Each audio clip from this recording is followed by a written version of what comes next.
Abra sua Bíblia, por gentileza, no livro do profeta Joel, no capítulo 2.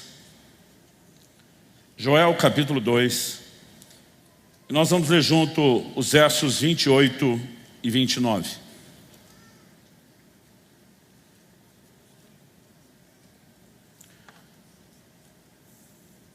O texto diz assim: e acontecerá depois que derramarei o meu espírito sobre toda a carne. Vossos filhos e vossas filhas profetizarão, vossos velhos sonharão, e vossos jovens terão visões. Até sobre os servos e sobre as servas derramarei o meu espírito naqueles dias. Pai, nós oramos que a Tua palavra fale e cale em nossos corações. Nós oramos não apenas pela orientação, pelo consolo e a exortação da palavra. Nós oramos por um entendimento espiritual. Nós oramos, ó Deus, por uma abertura ao Teu Espírito, o Espírito da verdade, e que Ele encontre em nós lugar de correspondência. Que, ó Deus, de fato, a Tua palavra cumpra o propósito para essa hora e para esse tempo. E desde já nós Te damos honra, Te damos glória e louvor por tudo que o Senhor fará em nós, enquanto a palavra é anunciada e mesmo depois disso. Nós declaramos nossa confiança e dependência no Senhor e nos recursos divinos nessa hora, em nome de Jesus. Amém. Bom, nós temos uma declaração do profeta Joel que, como veremos daqui a pouco, ela é citada e aplicada no Novo Testamento e no contexto da igreja. Em Atos, no capítulo 3, quando o apóstolo Pedro está pregando, ele diz, dos versos 19 a 21, arrependei-vos, pois, e convertei-vos, para que sejam cancelados os vossos pecados, a fim de que da presença do Senhor venham tempos de refrigério, e que envie Ele o Cristo, que já vos foi designado Jesus, o qual é necessário que o céu receba até os tempos da restauração de todas as coisas, de que Deus falou por boca dos seus santos profetas desde a antiguidade. Outra tradução, como a NVI diz no verso 21, é necessário que ele permaneça no céu, até que chegue o tempo em que Deus restaurará todas as coisas, como falou há muito tempo, por meio dos seus santos profetas. Eu quero fazer uma relação entre a profecia de Joel no Antigo Testamento e o evento ou advento da vinda de Cristo, nosso Senhor, que será o grande desfecho, da obra da redenção e de toda a revelação do novo nascimento. E a razão pela qual fazemos isso é baseada na declaração do apóstolo Pedro, também no livro de Atos. Porém, em Atos, no capítulo 2, então logo no dia de Pentecostes, o povo foi cheio do Espírito Santo, passaram a falar em outras línguas conforme o Espírito Santo concedia que falasse.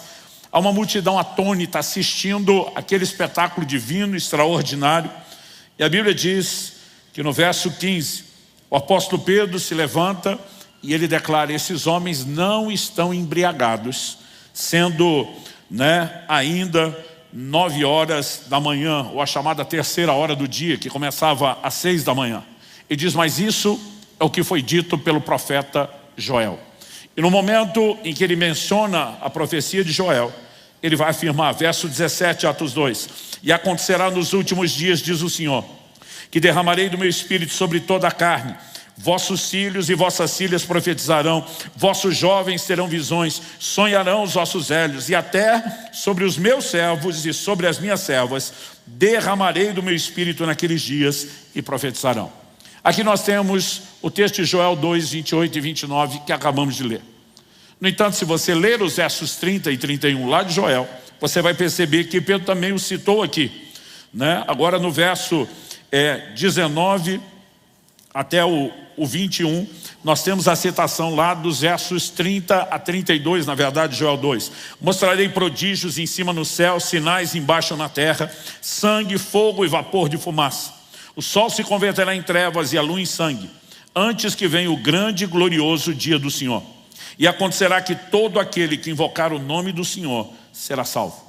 Todas essas declarações são extraídas do livro de Joel, da profecia, e aplicadas. Mas por que eu fiz menção de Pedro depois dizendo que convém que os céus recebam esse Jesus que ele está anunciando, até o tempo da restauração de todas as coisas de que ele falou pela boca dos seus santos servos, os profetas?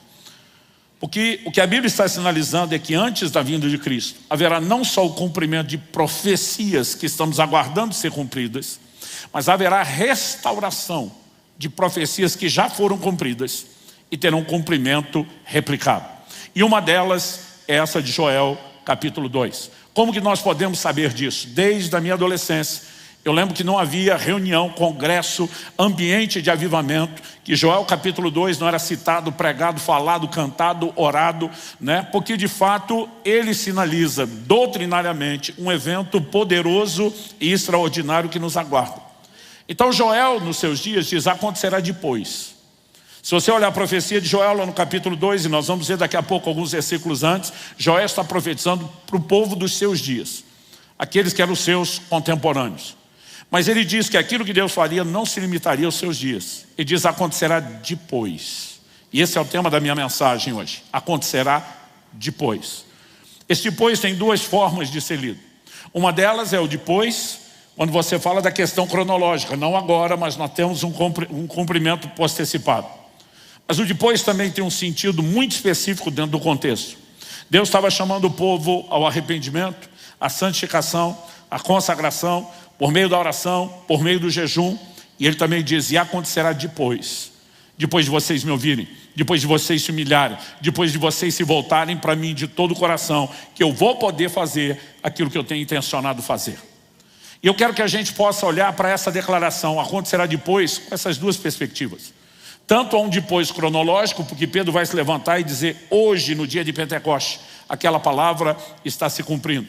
Como também o próprio Pedro sinaliza que haverá um depois, que vem depois do depois dele. Né? O que Pedro está anunciando era o depois de Joel. Só que agora Pedro anuncia um novo depois. Por quê? O apóstolo Pedro cita todo o texto, ipsis literis, mas ele muda uma declaração. O apóstolo Pedro não diz acontecerá depois. O apóstolo Pedro diz, acontecerá depois, diz o Senhor, de Joel. Pedro diz, acontecerá nos últimos dias, diz Deus. E aqui nós não temos apenas uma releitura. O que nós precisamos entender é que nós temos uma nova aplicação profética.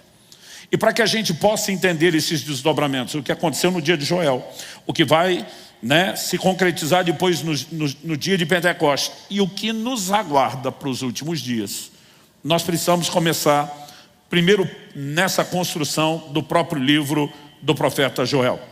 Quando você olha para a situação que eles estavam vivendo, o povo havia se afastado do Senhor, havia pecado, e as inevitáveis consequências do pecado estavam se manifestando. Através de Moisés, tanto no livro de Levítico como no livro de Deuteronômio, Deus havia dito que uma das consequências de quando eles pecassem e se afastassem do Senhor é que os céus se fechariam, se tornariam de bronze, não dariam chuva. Nos dias de Elias nós temos um evento de 3 anos e meio de seca, e Deus está dizendo, é por causa dos pecados de vocês que eu estou trazendo juízo. Só que aqui em Joel capítulo 2, se você quiser me acompanhar na leitura, no verso 12, nós vemos Deus dizendo, ainda assim, agora mesmo, diz o Senhor, convertei-vos a mim de todo o vosso coração, isso com jejuns, com choro e com pranto. Rasgai o vosso coração e não as vossas vestes. Convertei-vos ao Senhor vosso Deus, porque Ele é misericordioso, compassivo, tardio em irar-se, grande em benignidade e se arrepende do mal.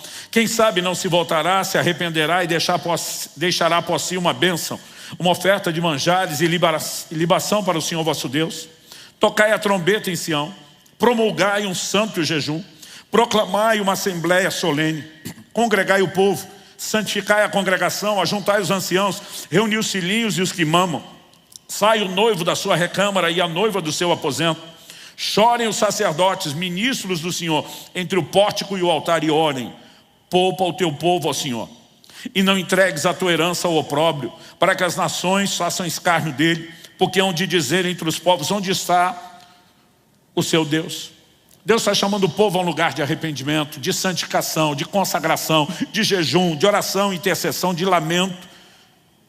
E Ele chama o povo a uma oração para que haja restauração, que o teu povo não seja objeto de escárnio das nações. E aí o que acontece? O verso 18 diz, então o Senhor se mostrou zeloso da sua terra e compadeceu-se do seu povo. Aqui a história começa a mudar. No verso 19, Deus diz: eu vos envio o cereal, o vinho e o óleo, e deles sereis fartos, e vos não entregarei mais ao opróbrio das nações. Como que Deus ia mudar a condição deles? Ele termina no fim do verso 22, dizendo: porque o arvoredo dará o seu fruto, a figueira e a vide produzirão com vigor. Porque estavam numa época de fome, de escassez, era parte do juízo divino. Verso 23, alegrai-vos, pois, filhos de Sião, regozijai-vos no Senhor vosso Deus, porque Ele vos dará em justa medida a chuva. Fará descer como outrora a chuva temporã e a serôdia, ou como dizem as traduções mais novas, as primeiras e as últimas chuvas, ou como diz uma outra versão contemporânea, as de outono e as da primavera, como antes fazia. Deus está prometendo restaurar o ciclo e a estação das chuvas no seu devido tempo, para que com as chuvas haja abundância de mantimento. Verso 24, consequência das chuvas restauradas: as eiras se encherão de trigo, os lagares transbordarão de vinho e de óleo, restituí-vos-ei os anos que foram consumidos pelo gafanhoto. 26, comereis abundantemente, vos fartareis e louvareis o nome do Senhor vosso Deus, que se ouve maravilhosamente convosco, e o meu povo jamais será envergonhado. 27, sabereis que estou no meio de Israel, e que eu sou o Senhor vosso Deus, não há outro, e o meu povo jamais será envergonhado.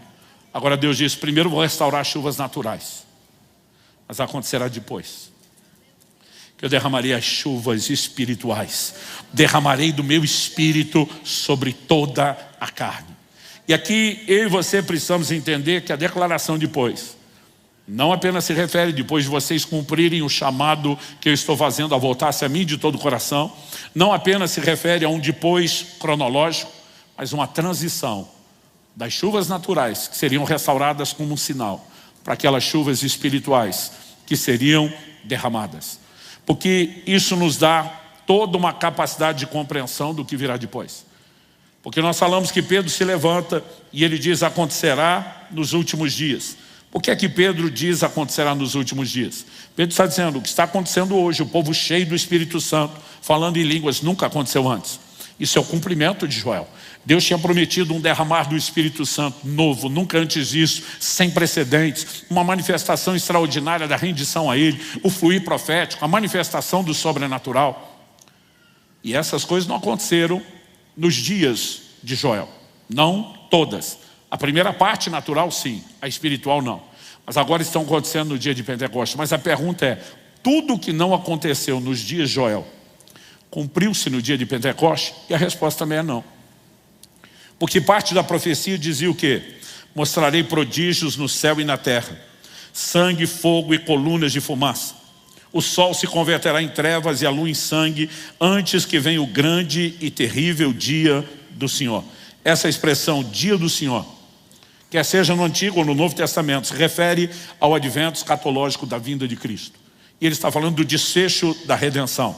O próprio Jesus, em Mateus 24, 29, diz: logo em seguida, a tribulação daqueles dias, o sol escurecerá, a lua não dará sua claridade, as estrelas cairão do firmamento e os poderes dos céus serão abalados. Então aparecerá no céu o sinal do Filho do Homem, todos os povos da terra se lamentarão e verão o Filho do Homem vindo. Relacionado à vinda de Cristo, a Bíblia está dizendo que o sol vai escurecer e a luz da lua será comprometida. E esse não é o único texto que fala a respeito disso. No livro do Apocalipse, no capítulo 6, dos versos 12 até 14, nós lemos: e quando o Cordeiro abriu o sexto selo e sobreveio o grande terremoto, o sol se tornou negro como saco de crina, escureceu, a lua toda como sangue. As estrelas do céu caíram pela terra como a figueira, quando abalada por vento forte, deixa cair os seus cigos verdes, e o céu recolheu-se como um pergaminho quando se enrola. Então todos os montes e ilhas foram movidos do seu lugar. O cenário de preparação para o retorno de Nosso Senhor está acontecendo. E novamente nós temos sinais: o sol escurecendo, a lua se convertendo em sangue. Então quando Pedro se levanta e diz: e acontecerá nos últimos dias, ele está dizendo que nós estamos vivendo aqui é apenas uma parte do cumprimento.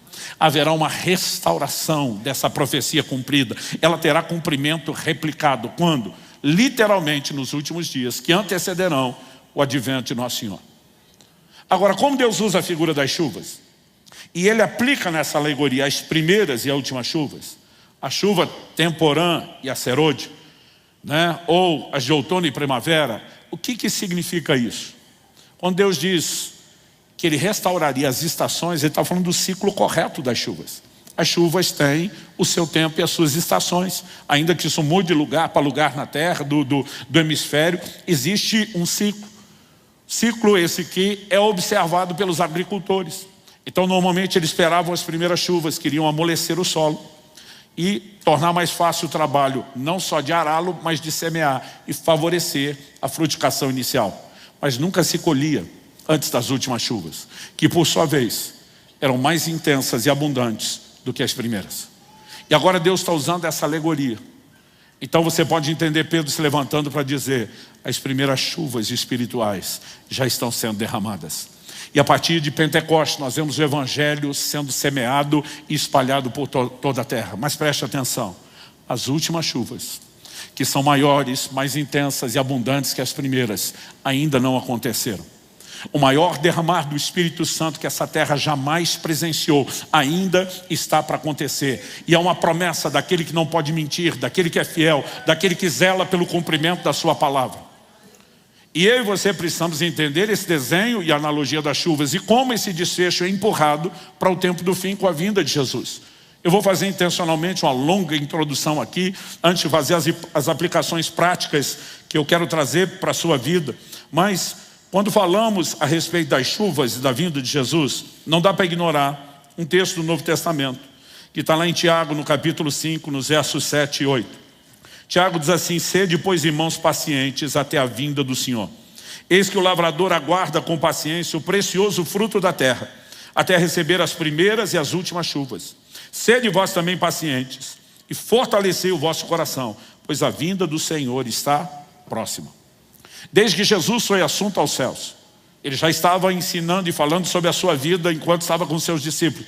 Mas desde que foi assunto aos céus, anjos já se posicionaram ao lado dos apóstolos e diz: porque vocês estão aí olhando para cima, esse mesmo Jesus que vocês viram subir para o céu, do céu há de voltar. Ou seja, imagina que aquela cena, se fosse filmada, Ele vai subindo, some dos olhos dele, envolto por nuvens. Ela vai, como a gente dizia na linguagem antigamente da época do videocassete, o vídeo vai ser rebobinado. O filme vai passar de trás para frente. A Bíblia diz que no momento do seu retorno, Ele aparecerá das nuvens e fará o caminho inverso. De onde Ele saiu? A Bíblia diz do monte chamado das oliveiras.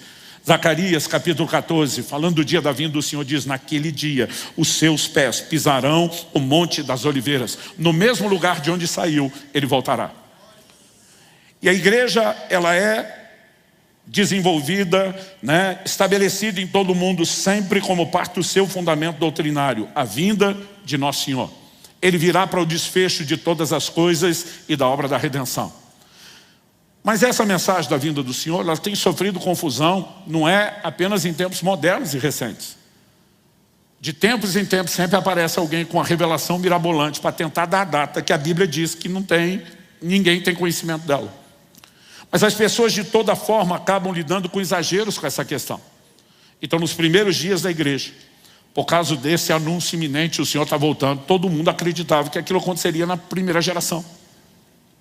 Ninguém entendia na época a necessidade de um tempo.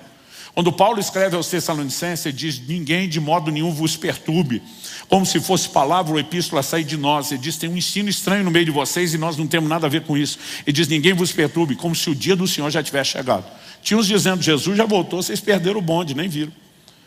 Tinha outros dizendo: não, ele está na iminência de chegar, desiste da vida e vamos esperar ele sentado. E Paulo chega ao ponto de dizer na segunda carta aos Tessalonicenses, quando ele está fazendo correções sobre o conceito errado da sua vida, ele diz: quem trabalha, quem não trabalha também não coma. Então tinha irmãos desistindo de trabalhar porque Jesus estava voltando. E eu não tenho tanta dificuldade de entendê-los. Porque quando eu era adolescente, na década de 80, a igreja falava, pregava, ensinava e cantava muito mais sobre a vinda de Jesus. Nós estávamos vivendo uma época de restauração dessa ênfase. Eu, garoto, cheio do Espírito Santo, imaturo, lembro que conversava com os amigos: estudar para quê? Jesus está voltando. Trabalhar para quê? Jesus está voltando. A única coisa que a gente não queria sacrificar em nome da vinda de Jesus era o casamento. A gente dizia: Maranata, vem Jesus, só espera a gente casar. Como se você pudesse casar sem trabalho e estudo. Agora, é mais fácil para mim entender garotos de 15, 16 anos, imaturos, pensando isso, do que chefes de família. Mas Paulo tem que corrigi-los. Só que a igreja migrou de um tipo de extremo para outro. Qual é o outro? Na segunda epístola de Pedro, no capítulo 3, ele começa a falar de pessoas que já não estavam mais espiritualizando demais a vinda do Senhor. Eles foram para outro extremo de negar. Então, ele diz no verso 3 de 2 de Pedro 3, tendo em conta, antes de tudo, que nos últimos dias virão escarnecedores com seus escárnios, andando segundo as suas próprias paixões e dizendo, onde está a promessa da sua vinda? Porque desde que os pais dormiram, todas as coisas permanecem como que desde o princípio da criação. Ou seja, diz, as pessoas zombariam de uma promessa que não se cumpriu. Agora ele está dizendo que esse seria o extremo dos últimos dias. O dos primeiros dias era outro. Então Tiago, que já está vendo a sinalização tanto de uma coisa como a migração do pensamento para outra, diz lá no capítulo 5, no verso 7, irmãos, sejam pacientes, segura aí. Ele diz que vai voltar, ele vai voltar. Sejam pacientes até a vinda do Senhor. Não vai ser tão rápido e instantâneo. Nós temos que esperar, mas esperem com paciência. Depois de pedir paciência, ele dá um exemplo prático para a nossa paciência. O lavrador espera com paciência até que o fruto da terra receba não só as primeiras chuvas, porque só vai ser plantado depois disso, mas também as últimas. Porque se for colhido antes das chuvas, você está sabotando a colheita. Você reduz drasticamente o potencial de crescimento, desenvolvimento e multiplicação dos frutos. Então ele está dizendo, o lavrador tem que ser paciente, porque senão ele vai sabotar aquilo que ele está esperando. Vocês também precisam de paciência. Mas eu ouso dizer que Tiago não está apenas dando um exemplo para a nossa paciência. Ele apresenta uma alegoria profética. Cristo é o lavrador. Nós somos o precioso fruto da terra que ele virá buscar. Como podemos entender isso? Porque no mesmo capítulo 3 de 2 de Pedro, nós vemos no verso 9, o apóstolo Pedro dizer, não retarda o Senhor a sua promessa, como alguns a julgam demorada. Pelo contrário, ele é longânimo, paciente, traduzindo, para convosco, não querendo que nenhum pereça, senão que todos cheguem ao arrependimento. Traduzindo, por que é que ele não voltou ainda? Porque está aplicando um ânimo longo. Ele está exercendo muita paciência. Porque ele não quer que ninguém pereça. O lavrador está de olho na maior colheita da história. A maior colheita de almas para o Evangelho de todos os tempos ainda está para acontecer. E ela não pode acontecer antes das últimas chuvas. É por isso que Pedro em Atos 3 diz, convém que os céus segurem a Jesus até o tempo da restauração de todas as coisas. Ele não pode voltar antes da restauração da profecia de Joel, que são as últimas chuvas, porque elas proporcionarão a maior colheita de todos os tempos. Quando você entende esse desenho escatológico, aí fica mais fácil a gente pensar no elemento prático. O que significa acontecerá depois? Não apenas em estágios. Deus está dizendo para o povo dos dias de Joel, eu vou visitar vocês numa medida agora, vou aumentar um pouco o que eu vou fazer, entrando além das chuvas naturais, nas espirituais. Mas as últimas chuvas, mais abundantes e intensas que as primeiras, ainda estão reservadas, estão nos esperando. Mas quando ele também diz acontecerá depois, ele está dizendo, não é só depois cronológico. É depois de vocês cumprirem alguns requisitos que permitirão que eu faça aquilo que eu quero fazer.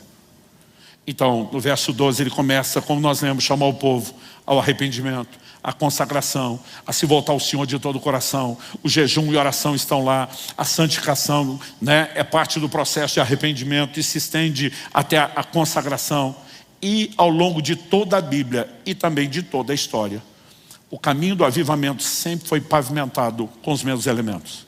Arrependimento, santificação, consagração, oração, jejum. Não há avivamento na Bíblia e na história onde você não veja um movimento de volta para Deus primeiro. O arrependimento sempre precede o avivamento. A restauração espiritual sempre precede as manifestações divinas maiores, em qualquer tempo, em qualquer época, em qualquer período da história. Então quando Deus diz acontecerá depois, não é apenas o depois em etapas cronológicas, mas é depois de vocês fazerem a sua parte. Eu vou insistir e repetir o que eu falei antes. O tema da minha mensagem hoje é, e acontecerá depois. Basicamente Deus está dizendo, se vocês se esvaziarem por meio do arrependimento, abandonando as práticas de pecado. Se vocês se esvaziarem da carnalidade, voltando para esse lugar de consagração, se vocês se esvaziarem dos seus prazeres pessoais, Deus está chamando o povo para jejum. E não é só o jejum de comida. Deus está pedindo que eles deixem de lado várias formas de deleites, as crianças serem envolvidas no processo.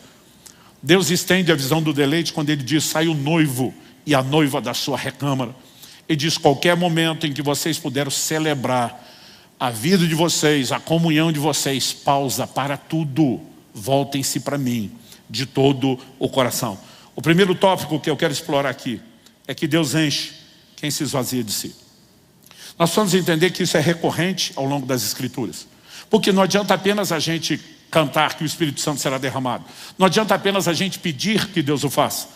Nós precisamos entender que há uma dinâmica apresentada ao longo das Escrituras. Em Efésios 5,18, o apóstolo Paulo diz: não vos embriagueis com vinho, no qual há dissolução, mas enchei-vos do Espírito Santo. Ele disse que é o verdadeiro vinho celestial, larga o natural, se esvazia de algo que está seduzindo, enganando, sabotando a sua alma, para que você possa ter o verdadeiro enchimento.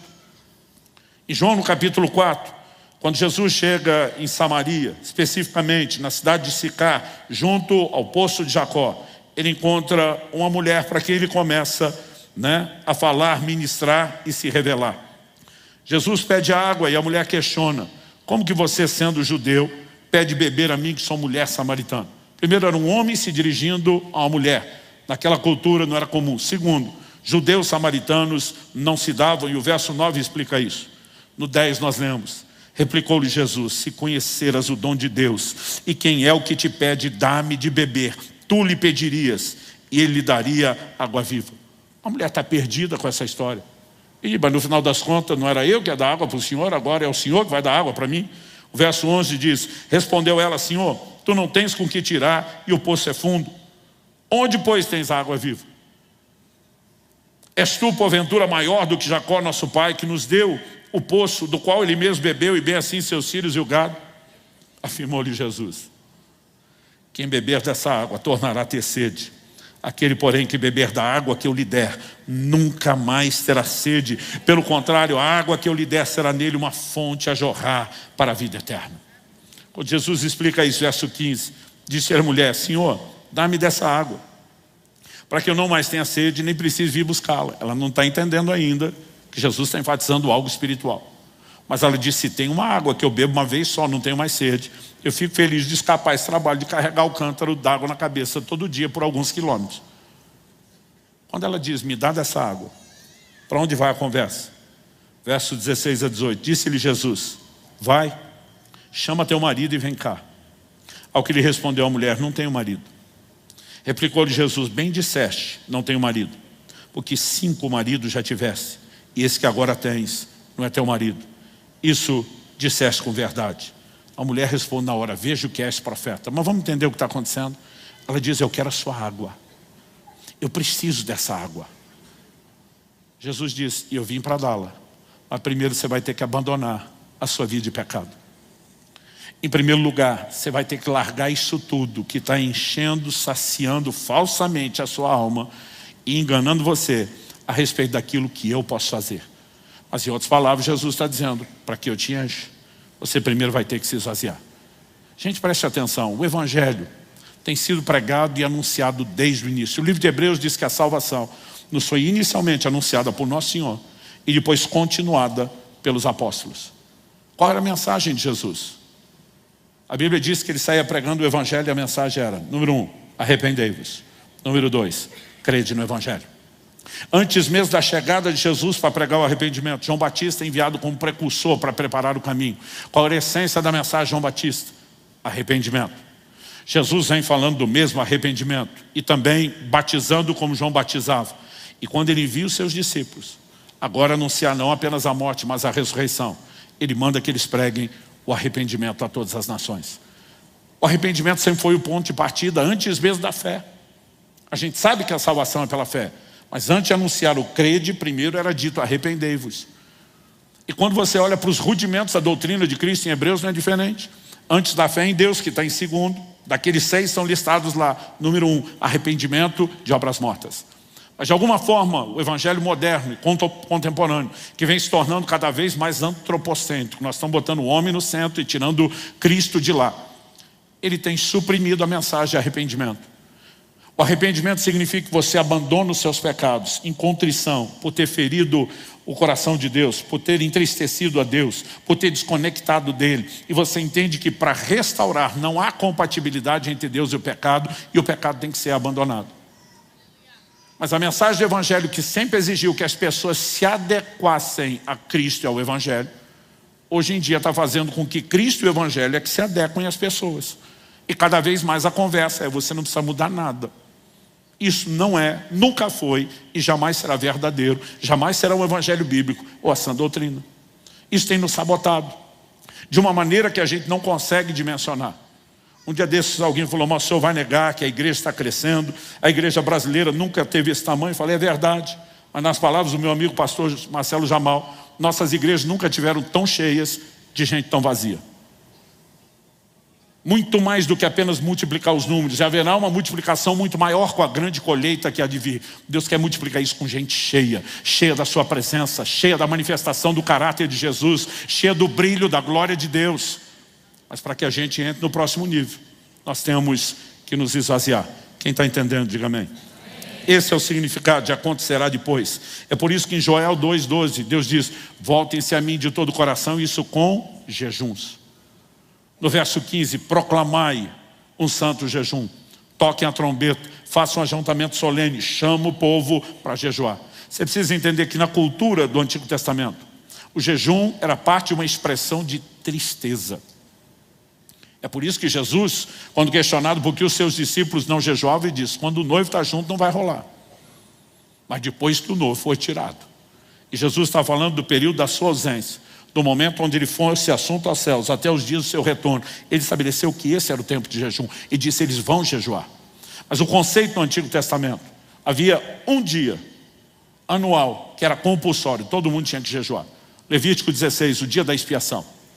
Mas quando você vai ler a ordem que Deus dá por meio de Moisés, você não encontra a palavra jejum.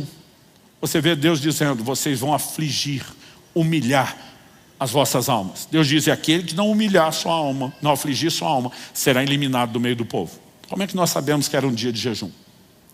Porque no livro de Jeremias e depois no livro de Atos, há duas referências, uma no Antigo e no Novo Testamento, falando do dia da expiação e chamando ele de o dia do jejum. Então o que nós temos é uma explicação posterior do que significa afligir a alma. Mas quando você vê toda a cultura do jejum, que era praticada em momentos não só de arrependimento, mas de luto, você percebe que era um momento de se entristecer. E aqui Deus está falando de um jejum onde Ele está chamando o povo ao luto, ao choro, ao pranto, ao arrependimento, por ter se distanciado de Deus e do propósito. Porque para que haja restauração, o arrependimento foi e continua sendo necessário. E basicamente nós podemos olhar para esse chamado ao arrependimento, que envolve jejum, como um chamado ao esvaziamento. O autoesvaziamento, disse alguém, prepara o transbordamento espiritual. E nós precisamos entender que isso ainda é parte do processo. A razão para isso é o meu segundo tópico. O primeiro é: Deus enche quem se esvazia de si. O meu segundo tópico é a incompatibilidade entre o espírito e a carne. O apóstolo Paulo escreve aos Gálatas, e ele diz no capítulo 5, nos versos 16 e 17, nós temos uma afirmação clássica. Digo, porém, andai no espírito, e jamais satisfareis a concupiscência da carne. Porque a carne milita contra o espírito, e o espírito contra a carne, porque são opostos entre si.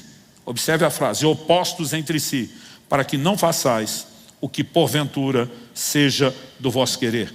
Lá na frente, depois do apóstolo abordar o que são as obras da carne e o fruto do espírito, ele vai dizer no verso 24: e os que são de Cristo Jesus crucificaram a carne com as suas paixões e concupiscências.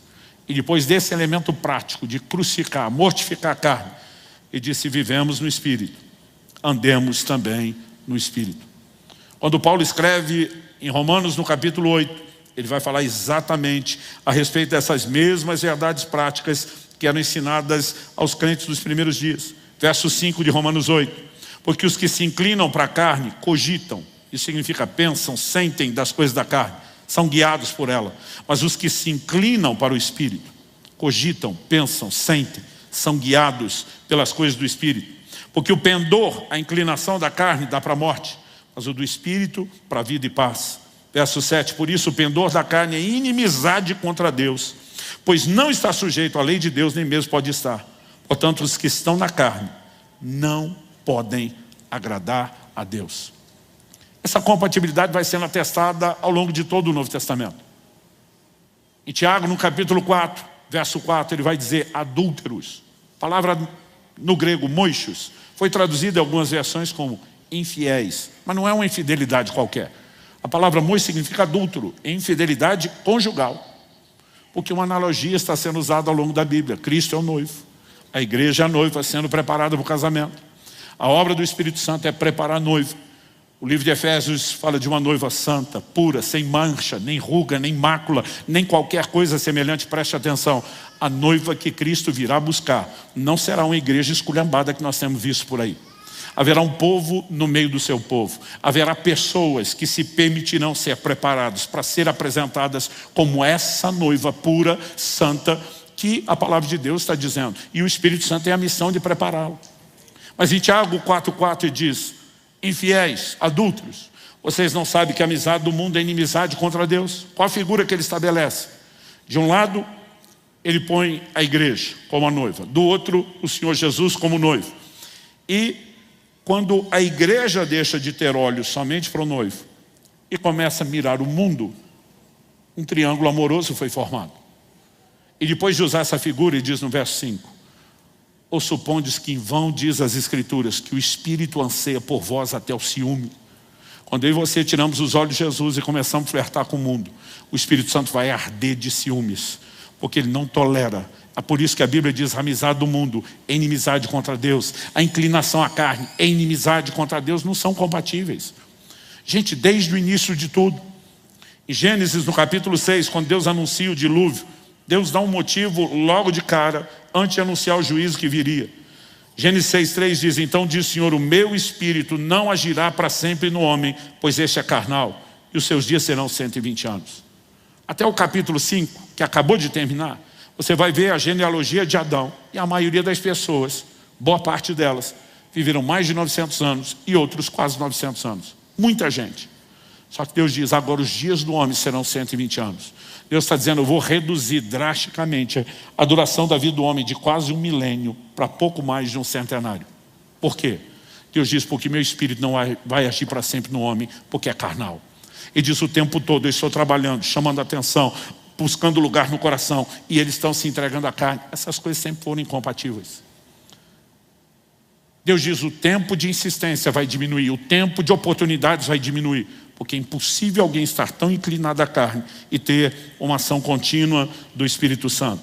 Então não importa se nós estamos olhando para a velha aliança, se estamos olhando para a nova, esse padrão vai se repetindo. E à medida que a gente mapeia e destaca isso, fica evidente que em Efésios 4,30, quando a Bíblia está dizendo, e não entristeçais o Espírito Santo, do que ele está falando? Ele não está falando que o Espírito Santo é aquele tipo de gente tão sensível que qualquer coisa ele magoa. Quando você olha para o contexto do capítulo 4, ele começa a falar lá no verso 20 a respeito de como nós aprendemos a Cristo. Quando Paulo fala isso, ele está dizendo, nós não pregamos apenas sobre Cristo, nós ensinamos Cristo. Cristo é um modelo de conduta a ser reproduzido. Ele diz, então vocês têm que se despir do velho homem e se revestir do novo homem. O que significa despir do velho e vestir do novo? Se você olhar todo o texto, ele está falando de mudança de comportamento. Verso seguinte, o 25. Pelo que deixando a mentira, falem a verdade. O que antes roubava, agora não roube mais. Irem-se, mas não peque. Não deixe o sol se pôr sobre a vossa ira. Cada tópico e pauta, ele está falando de uma mudança de conduta, onde agora nós manifestamos o caráter de Cristo. Ele diz, se você não tiver isso, você está entristecendo o Espírito Santo.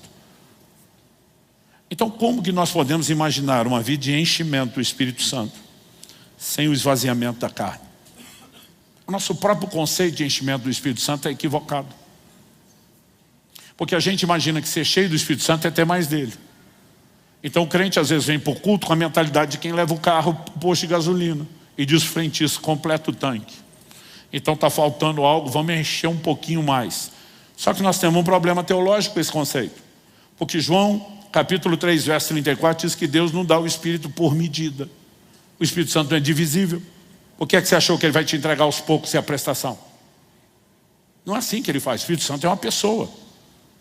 Deus não vai mutilá-lo e te entregar pedaço por pedaço. Ainda que seja espiritual, ele não dá por medida. Então o que é que significa ser cheio? A linguagem bíblica de ser cheio não é você ter mais do Espírito Santo.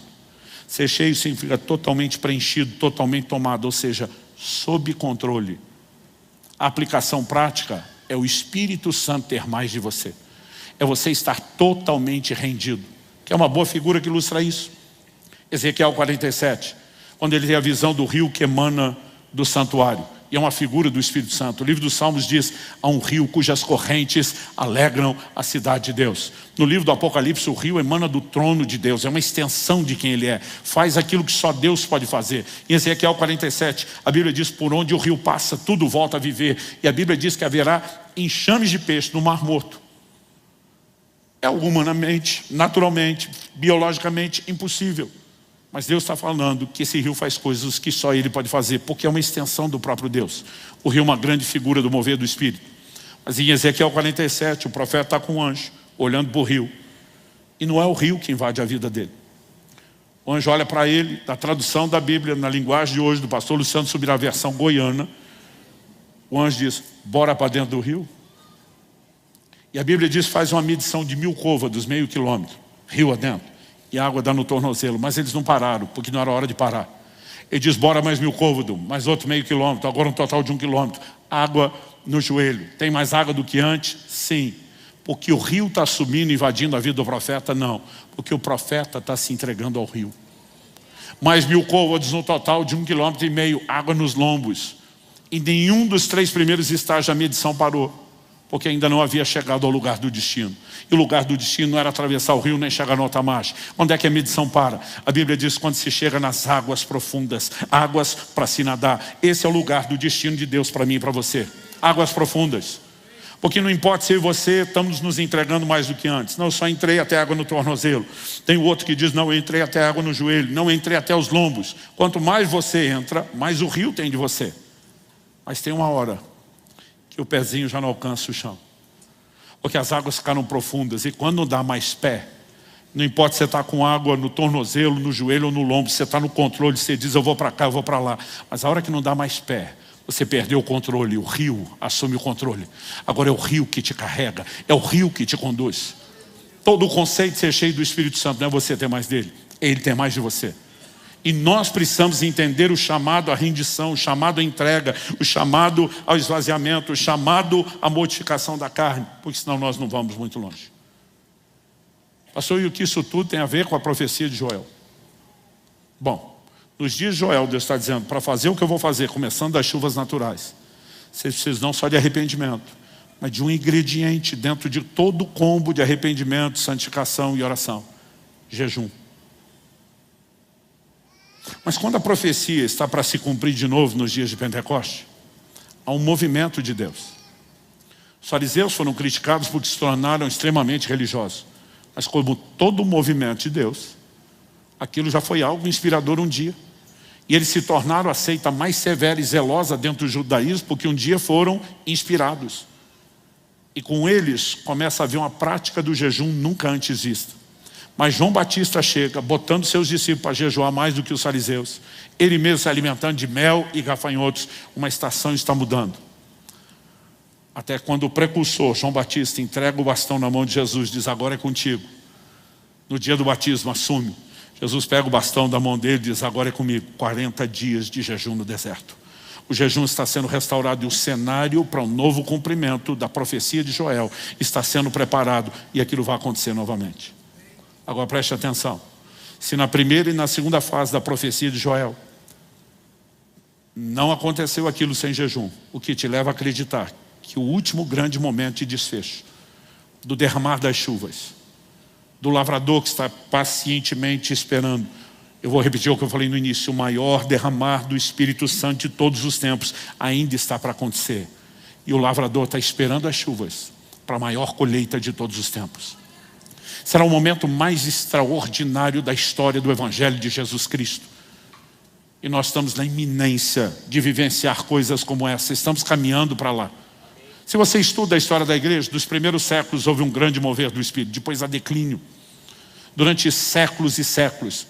Até na história secular, quando se estuda a igreja, fora do meio cristão, ele se refere a um período de mais ou menos 1000 anos, como o período das trevas. Porque a igreja se perdeu completamente no propósito. Então, há 500 e poucos anos atrás, nós temos o chamado movimento da Reforma Protestante. Deus começou a restaurar muitas coisas, mas preste atenção, ele não terminou. Ele ainda está restaurando. E ele não está restaurando apenas doutrinas, práticas, ele está chamando o povo a um lugar de profunda rendição e entrega. E nós não vamos voltar a viver só o que eles viveram no livro de Atos, nós vamos um pouquinho além. Nós vamos experimentar um derramar do Espírito Santo maior. E nós teremos uma colheita de almas muito maior do que qualquer outra que jamais foi vista. Agora, não pense você que tudo está pré-determinado, no sentido de cronologicamente está decidido. Esse é o dia tal. Jesus comparou os dias da sua vinda com o dilúvio. Quando é que o dilúvio veio? Quando a arca estava pronta. Quando é que Jesus volta? Quando a igreja estiver pronta. Algo que eu e você precisamos entender que o apóstolo Pedro fala sobre apressar o dia da vinda. Se esse é um dia fixo no calendário, não daria para apressar.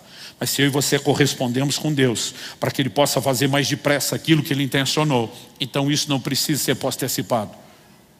Há décadas e décadas nós vemos as pessoas falando de avivamento no Brasil, mas uma geração está empurrando com a barriga para outra, e a outra empurrando com a barriga para outra. E Deus está nos chamando para entrar num lugar de entrega, como nunca antes. Eu não sei você, mas isso é empolgante demais. Não apenas por ser algo único na história, mas pela cooperação com Deus, pelo cumprimento dos seus propósitos, pelo estabelecimento do reino, pela própria questão de simplesmente nos sujeitarmos ao chamado daquele que a gente chama de Senhor, mas também pelos seus resultados. Será algo extraordinário. Agora, você acha que o avivamento vai vir porque de vez em quando a gente canta a respeito disso e vive uma vida carnal, distante de Deus, brincando com o pecado, sem temor de Deus? Não, gente, de forma alguma. E há uma voz profética nesse tempo, ecoando, e Deus está dizendo: voltem-se a mim de todo o coração, arrependam-se, santifiquem-se, voltem-se a mim. Então vamos voltar no elemento do jejum, porque em janeiro de 2022 eu fiz uma promessa aqui para vocês, que vocês me veriam jejuar como nunca antes, e que eu ia ensinar a ponto de perturbar vocês sobre o assunto como nunca antes. Essa semana eu iniciei meu 9º período de um jejum de 40 dias. E eu tenho me dedicado a isso. Pelo entendimento do que vai produzir na minha vida e do que isso pode produzir coletivamente. A maior parte dos crentes não jejua. Toda pesquisa e enquete que a gente faz é assustadora. Sempre, no mínimo 60% dos crentes vão dizer que nunca jejuaram um dia na vida. Aí dos que jejuaram, você tem de vez em quando alguns que fizeram alguma coisa, poucas vezes. Quando nós vamos entrar em recorrente e prolongado, então nem se fala. Agora, já não há ainda, porque Deus vai restaurar isso, uma cultura forte de jejum. Entre os que jejuam, tem muita gente fazendo do jeito errado. O que é o jeito errado? O meio onde se cultivou um pouco da cultura de jejum, o meio cristão, sempre foi o meio pentecostal. Mas a ênfase do meio pentecostal era: tem que pagar o preço, tem que sacrificar, quase como se o jejum fosse uma troca. Então eu fiz por merecer uma visitação de Deus. Isso não combina com a graça e a fé. No entanto, isso não elimina o jejum do Novo Testamento, porque Jesus disse que depois que o noivo fosse tirado, quando ele partisse, era para agora, era para esse tempo da graça, do início da sua ausência até os dias do seu retorno. Mas qual é o papel do jejum? Nós podemos aprender algo com aquele que é o modelo e o exemplo, o Senhor Jesus. No final do jejum, quando o diabo diz para ele: transforma essas pedras em pães. O diabo não estava tentando Jesus a quebrar o jejum, ele já tinha terminado os 40 dias. A Bíblia diz que ele teve fome. Eu tenho repetido aqui várias vezes, a fome que ele teve não foi uma fome qualquer. Aquilo é a fome literal, as reservas de gordura se acabaram. E agora vai começar o processo de inanição, consumo de tecido vivo. Então, diferente quando te dá o desespero de pular 1 ou 2 refeições, nós estamos falando de uma questão de sobrevivência. Mas a tentação não era meramente para comer, era a maneira de adquirir o alimento. Então o diabo disse: se você é o Filho de Deus, O que o diabo está tentando haja como Deus e não como homem. Se Jesus fizesse isso, ele não seria o nosso representante legal para o sacrifício vicário na cruz. Mas o interessante é a resposta de Jesus. Ele só podia dizer, não, vim para agir como homem, permanecerei assim. Jesus olha e cita um texto bíblico. Nem só de pão viverá o homem, mas de toda a palavra que sai da boca de Deus. Ele está vivendo o mais desesperador nível de fome que o ser humano pode experimentar. Mas ele está dizendo para o diabo, eu tenho mais fome pelas coisas espirituais do que a pressa desse alimento que você está tentando me incitar, ainda que seja um caso de sobrevivência de vida ou morte. A pergunta é, se é possível a gente viver esse nível de fome e desespero pelo espiritual, maior do que alguém que está no modo de inanição, precisa de comida, por que é que nós, de uma forma geral, e vou generalizar agora, temos nos tornado uma igreja tão apática, espiritualmente falando? O que falta no nosso tempo, gente, não é comida. O que está faltando para o povo é fome. Eu lembro quando eu li pela primeira vez o testemunho do irmão Yun, um homem do céu, teria o privilégio de conhecê-lo, encontrá-lo depois. Esse homem se converte num contexto da igreja perseguida na China. As pessoas não podem ter Bíblia.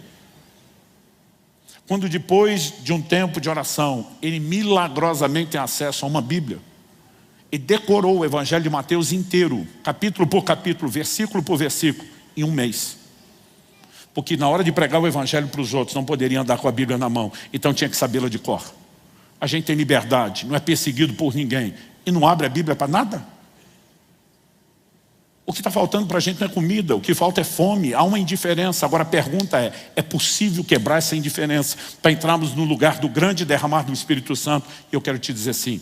Porque quando Jesus responde Satanás, ele responde citando um texto bíblico. Qual é? Deuteronômio 8. Eu quero que você abra lá comigo. Deuteronômio capítulo 8, verso 3. Eu quero que você entenda, em terceiro e último lugar, o que eu vou chamar aqui de a didática do jejum. O jejum não tem a ver com mérito, não tem a ver com merecimento. O que ele carrega consigo é uma pedagogia, um elemento didático. Ele tem a capacidade de comunicar um nível de entendimento que outras coisas não comunicarão. Em Deuteronômio 8:3, Deus por meio de Moisés diz assim, ele te humilhou e te deixou ter fome e te sustentou com o maná que tu não conhecias, nem os teus pais conhecias, para te dar a entender que nem só de pão viverá o homem, mas de tudo que procede da boca do Senhor viverá o homem. Olha os verbos, ele te humilhou, te deixou ter fome. A única coisa que agrega esses dois elementos, humilhação e fome, é o jejum. No Antigo Testamento ele é chamado de humilhar ou afligir a alma. Um dia desse alguém falou, não, eu não gosto de jejuar porque eu não me sinto bem. Falei, a ideia é essa. É tirar o foco da sua alegria em questões naturais e terrenas. É lógico que a alma fica desconfortável, gente. E não é nem só ausência de comida. Às vezes é ausência do tempo de mesa, de comunhão, de vários fatores. Outro dia um falou para mim, não gosto de jejuar porque eu tenho fome. Falei para ele, a ideia é essa. Aí as pessoas perguntam, mas por que humilhação e fome? Ele te humilhou, te deixou ter fome. E só então te deu acesso ao maná, que nem você nem seus pais conheciam, para te dar a entender. Outra tradução, como a Nova Almeida diz, para que compreendessem que nem só de pão viverá o homem, mas de toda a palavra que sai da boca de Deus. Ele diz, tem certas coisas que não serão compreendidas de outra forma, a não ser com o uso de uma didática especial. E quando Deus tira o prazer de alguns níveis de deleites inferiores, Ele te leva a um lugar de uma percepção de deleites superiores. Os seus olhos vão se abrir. O jejum muda o centro de gravidade na vida de quem o pratica. O centro de gravidade puxa para a terra, puxa para baixo, natural e o da carne. Mas no reino de Deus, o centro de gravidade puxa para cima. Buscar as coisas que são do alto, pensar nas coisas que são de cima. Eu sempre digo isso. Todo mundo que jejua com regularidade testemunha as mesmas coisas. O coração fica blindado contra a ofensa. As coisas materiais perdem absurdo, inexplicavelmente o seu valor. Por quê? Porque há uma operação, além da nossa capacidade de entendimento, que abre a mente para compreender outros valores. Há uns 2 anos e pouco atrás, um gigante espiritual dessa nação que eu respeito, nós estávamos num evento, ministrando junto, e ele não conseguia esconder dele, eu estava vários dias em jejum, e ele me fez uma pergunta. Não consegui esconder que estava jejuando. Ele falou assim para mim, falou: Subirá, eu acho que de todo mundo que eu conheço, você está entre os que mais jejuam. Não só a regularidade, a recorrência, né, como também a intensidade, tamanho dos jejuns que você faz. Ele me olhou e fez uma pergunta que ninguém tinha feito até então. Ele falou: o que tem te levado com tanta paixão e determinação a esse lugar de entrega ao jejum? Eu falei para ele: se o senhor me perguntasse isso aos 18 anos, quando eu comecei a fazer de 3 a 7 dias de jejum todo mês na água, eu falei para ele, a minha resposta seria fome pelo sobrenatural. Eu queria ver o poder de Deus. Eu não queria um ministério baseado na força do braço. E eu falei para ele: eu posso te garantir que o jejum tem me dado acesso ao sobrenatural, mas hoje não é mais meu propósito. É um excelente efeito colateral. É uma excelente consequência, mas não é meu propósito. Ele falou: hoje qual é o propósito? Eu olhei para ele e sintetizei com essa frase: a capacidade de perceber os deleites espirituais. Ele fez uma cara de curioso, falou: me fale mais sobre isso. Falei: para te explicar isso, eu vou ter que dar um exemplo, já dei isso aqui antes, mas por mais que você tenha ouvido, eu não vou cansar de repetir. Eu acho que ele ilustra bem. Quem faz jejum prolongado tem o hábito de inserir um pouco de suco, de sumo do limão na água, por 2 motivos. O Dr. Alden, por exemplo, insiste comigo, todo o jejum que ele me acompanha, antes, durante e depois, que eu posso me manter altamente hidratado, beber até mais água do que o normal. Ele pede que eu dê atenção ao pH da água. Água alcalina, pH de 7 para cima. Só que o problema, quanto mais alto é o pH da água, embora a qualidade seja melhor, o sabor fica ruim. Tem gente que diz: água não tem sabor. Quem jejua discorda. O paladar fica tão apurado que você consegue perceber. Eu tenho água que eu bebo, eu sinto que mudou a composição de metais. Eu sinto no gosto. Só quando você pega uma água que não tem o gosto salobra, como a do pH alto, normalmente é porque o pH é baixo. Então, se o gosto não é ruim, a qualidade é ruim. E você resolve as duas coisas com limão. Se o gosto é ruim, o sabor do limão mascara. A água de qualidade alta, mas sabor ruim. Mas se o gosto não é ruim e a qualidade é baixa, o limão vai alcalinizar a água e resolver o problema do pH. Então, seja um lado ou outro, o limão resolve. Então, a gente passa a adotar isso. Eu estava vários dias já num jejum prolongado, ministrei no evento e saí com um grupo de pastores para o almoço.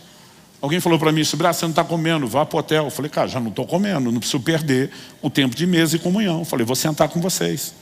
Aí o cara falou: a gente vai ficar constrangido. Eu falei: o problema é seu. Aí eu achei que eu fui meio grosseiro e tentei brincar. Eu falei: mas hoje vai ser banquete. Ele: como banquete? É jejum, não é? Eu falei: não, é que hoje eu vou tomar água com gás com limão espremido.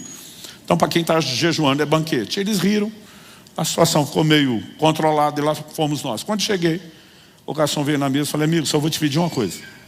Preciso de uma água com gás e num copo à parte, limão espremido. Ele: beleza, daqui a pouco ele volta. Aí veio trazer um copinho pequeno, como normalmente serve, o que eu brinco e chamo de seu copinho de pinga, né, com meio limão ou um limão espremido, é o máximo que costumam servir. O garçom volta com um copo grande, cheio, até praticamente a boca. Quando vi aquilo, pensei: ele não me entendeu. Ele deve ter achado que eu queria limonada. Então, antes de reclamar, provei. E quando provei, percebi, falei: está doce. Chamei o garçom, falei: amigo, vem cá. Eu não queria uma limonada adoçada, só queria o limão. Ele falou: mas isso não é limonada, é limão puro. Eu falei: impossível, está doce. Ele arregalou os olhos e falou: impossível. Digo eu, que vi o cara da cozinha espremer só limão aí. Aí eu pensei: eu estou doido. Eu peguei e provei de novo. Eu falei: está doce. Ele falou: não pode. O pastor na minha frente, curioso, tomou na minha mão e foi para o tiratema. Falou: deixa eu ver. Quando ele prova, fala uma cara de azedo. Fala: pelo amor de Deus, tem nada de doce aqui, você está maluco. Eu pensei: eu estou doido mesmo. Provei a 3ª vez. Falei: para mim está doce. Ele provou a 2ª vez, fez cara de azedo de novo. O povo todo da mesa ficou curioso, todo mundo começou a entrar no tiratema e provar, e eu quase fiquei sem limão. Mas todo mundo fazia cara de azedo e dizia: Subirá, você está doido. Foi só essa altura que eu lembrei. Falei: é o jejum. Eu conseguia perceber a frutose do limão, o açúcar natural da fruta, que ninguém conseguia perceber. Porque o meu paladar, diferente do deles, estava completamente limpo e sem a concorrência que o deles tinha. Eu olhei para esse pastor e falei: eu acho que isso ilustra bem o que jejum tem feito por mim no plano espiritual. Às vezes eu estou com a Bíblia aberta. E a pergunta é, isso sempre foi doce desse jeito? E eu é que não percebia o tempo todo. Eu tenho entrado em alguns lugares, no momento de oração e adoração em Deus, e eu fico me perguntando, 51 anos. E eu nunca percebi antes esse nível de doçura. Porque o jejum tem a capacidade de te fazer perceber. E não te deixa entreter só com pão. E te leva a uma capacidade de compreensão. Que o pão espiritual da palavra, ele é muito mais elevado. Não significa que Deus não nos deu prazeres que são lícitos, como alimentar. Mas isso é inferior quando você entra na percepção de coisas maiores. Onde eu quero chegar com isso? Alguns dias depois do limão, eu estou em outra mesa com pastores e preletores do evento, só conversando, assistindo a turma. E um termina de almoçar e vai para a sobremesa. Pegou uma salada de fruta. Para que um limão está doce, você imagina as outras frutas? Só que aí eu vejo ele pegar uma lata de leite condensado e começar a encher a taça de salada de fruta com aquilo. Vai me dando um desespero só de imaginar o tanto de leite condensado que ele está colocando. A minha vontade é gritar com ele, você não precisa botar nada na fruta, a fruta já é doce. Mas eu mesmo lembro que quando eu, como ele, consumia açúcar, eu não conseguia mais sentir o doce da fruta. E eu penso, não adianta falar. Se ele não fizer o que eu fiz, não passar pela desintoxicação e a limpeza que eu passei, ele nunca vai perceber isso. O que me assusta é que a maioria dos crentes decidiram se satisfazer com leite condensado. E não estão conseguindo perceber o que Deus tem. Há uma didática no jejum. A palavra jejum, no grego, nestil, é uma palavra composta. Ne é um prefixo de negação, estil é comida. Então jejuar, em essência, significa não comer. Hoje em dia, a gente aplica o jejum para qualquer outro tipo de abstinência, mas não usa para a principal. Aí você vê o crente dizendo, estou jejuando rede social. E não estou dizendo que não possa. Mas as outras abstinências deveriam ser complementares e não substitutas do jejum do alimento. Quem está entendendo? Números 30, na lei dos votos, Deus fala de pessoas que iam fazer um voto a Deus e abrir mão de algo importante só para afligir sua alma. Estavam dizendo, eu vou me negar a alguma coisa que eu gosto, só para me afligir. E lembrar que o Senhor tem um preenchimento maior do que qualquer uma dessas coisas. Então não estou dizendo que não caibam outras abstinências. Paulo fala sobre isso em 1 Coríntios 7. Nos primeiros versículos ele estabelece a relação entre marido e mulher e o que fora disso é considerado imoralidade. Mas ele vai dizer no verso 5, não se neguem, não se privem um ao outro. Traduzindo, Paulo está falando a marido e esposa que eles vivam um avivamento na área íntima, de contato físico e sexual. Isso é uma bênção, uma dádiva de Deus para o casal. Ele está dizendo, tem que ser intenso nisso. Aí diz assim, a não ser. E aí biblicamente você tem uma exceção para uma pausa nesse avivamento. A não ser quando os dois, de comum acordo, concordância, resolvem se dedicar à oração. O que Paulo está dizendo? Que quando o casal está vivendo o avivamento íntimo deles não pode orar? Não. Ele está dizendo que aqui a oração é mediana. E sabe o que ele está sugerindo? Dá uma pausa no leite condensado. Para resgatar a percepção do doce da fruta.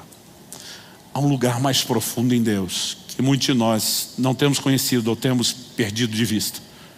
Quando Jó está dizendo, sai o noivo da sua recâmara, sai a noiva dos seus aposentos. E diz, essa festa é lícita, é bênção de Deus. Mas há momentos que se você quer entrar em deleites superiores, você precisa pausar isso. Ele não está falando de pausa permanente, ele está falando de pausa temporária. Mas esse é o poder da abstinência na prática da vida cristã.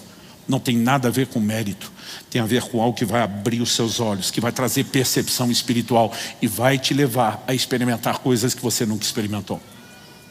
Então a pergunta é, queremos mesmo esse avivamento? Queremos mesmo o enchimento do Espírito Santo? Porque o caminho que pavimenta a chegada disso continua o mesmo. Assim como nos dias de Joel houve um chamado ao jejum. Assim como nos dias de Pentecostes ou que o antecederam, houve toda uma preparação. Me ouça com atenção. Deus vai restaurar. Eu não vou nem dizer só restaurar. Deus vai nos levar à cultura do jejum num nível nunca antes visto, para que a gente possa vivenciar essa dimensão de chuvas e de grande colheita, como também jamais foi visto. E se você quiser mais do que só brincar de ser crente, e ser crente de verdade, ao chamado do coração de Deus, voltem-se a mim de todo o coração. a um lugar mais profundo. Eu sei que hoje nós estamos dando alimento sólido e pesado para alguns digerirem. Mas nós também precisamos discernir. A Bíblia diz: quem tem ouvidos, ouça o que o Espírito diz. Há um ambiente, uma convocação profética nesse lugar. E Deus está nos chamando a entrar no lugar mais profundo. E eu quero provocar você a dar uma resposta a Ele. Vamos ficar em pé para parecer que está acabando?